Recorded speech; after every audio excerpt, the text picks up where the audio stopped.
Muda, dari Jakarta kita bergeser ke kota Malang di Jawa Timur yang dikenal sebagai kota sejarah.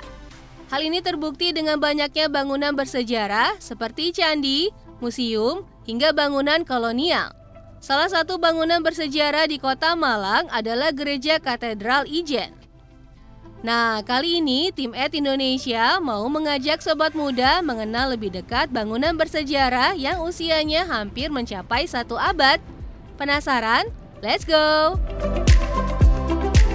Katedral Malang yang memiliki nama resmi Gereja Santa Perawan Maria dari Gunung Karmel berlokasi di Jalan Buring nomor 60, Oro-Oro Dowo, Kecamatan Klojen, Kota Malang, Jawa Timur. Gereja ini adalah satu dari 3 gereja Katolik di Kota Malang yang dibangun pada zaman pra-kemerdekaan Republik Indonesia. Kedua gereja Katolik lainnya adalah Gereja Hati Kudus Yesus Kayu Tangan dan Gereja Kor Yesus Selaket. Katedral Malang juga dikenal dengan Gereja Katedral Ijen karena berdiri di pertigaan Jalan Besar Ijen Boulevard yang legendaris dengan tanaman palem raja. Gereja Katedral Ijen dibangun untuk menjawab kebutuhan umat Katolik di Malang yang jumlahnya semakin banyak. Kala itu, Gereja Katedral Hati Kudus Yesus Kayu Tangan sudah tidak mampu lagi menampung banyak umat. Gereja Katedral Ijen Malang mulai dibangun pada 11 Februari tahun 1934 dan diresmikan pada 28 Oktober di tahun yang sama. Ya, hanya memerlukan waktu 8 bulan untuk mendirikan bangunan megah ini ya, Sobat Muda. Pembangunan Gereja Katedral Ijen diprakarsai oleh Monsignor Clemens van der Pas, Uskup Malang saat itu. Awal didirikan, gereja diberi nama Theresia Kerk atau Gereja Santa Theresia. Nama Santa Theresia diambil dari nama seorang biarawati asal Prancis yang sangat dihormati oleh umat Katolik. Seiring berjalannya waktu, Gereja Santa Theresia diubah namanya menjadi Gereja Santa Perawan Maria dari Gunung Karmel. Gereja Katedral Ijen dibangun dengan gaya arsitektur neogotik yang khas oleh 2 arsitek asal Belanda, Rijksen dan Henry Louis Joseph Marie Estorgi.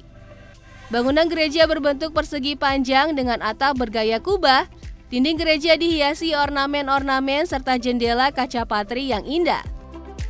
Setelah membahas sejarah, Sobat Muda, yuk kita telusuri bangunan Gereja Katedral Ijen. Memasuki gedung gereja, Sobat Muda disambut keindahan interior gereja. Di sisi kanan dan kiri tiang terdapat bejana air suci. Bejana ini adalah tempat menampung air yang telah diberkati oleh Romo, sehingga air tersebut diimani sebagai air suci.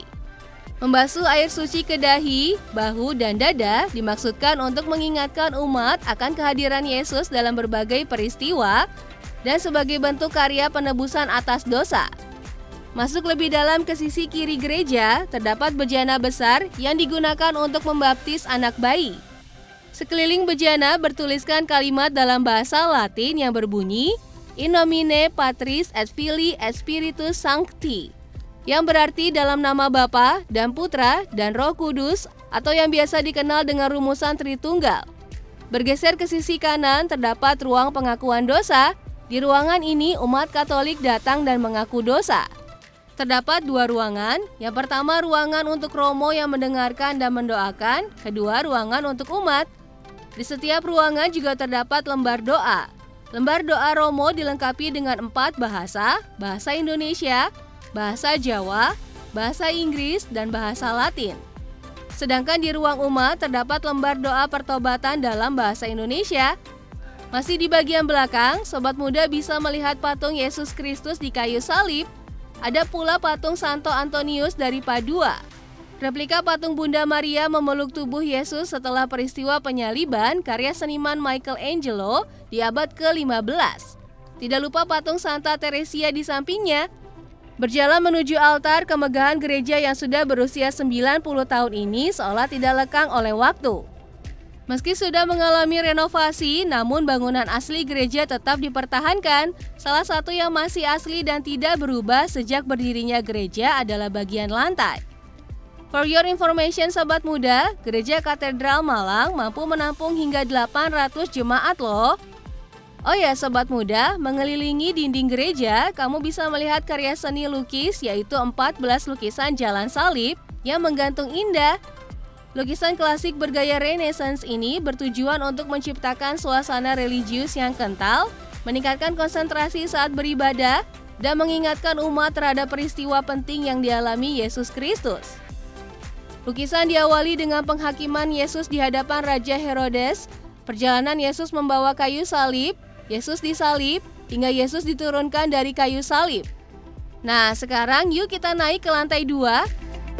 Di lantai 2, sobat muda bisa melihat tempat pemusik dan paduan suara. Dari sinilah para pemain musik mengiringi jalannya misa.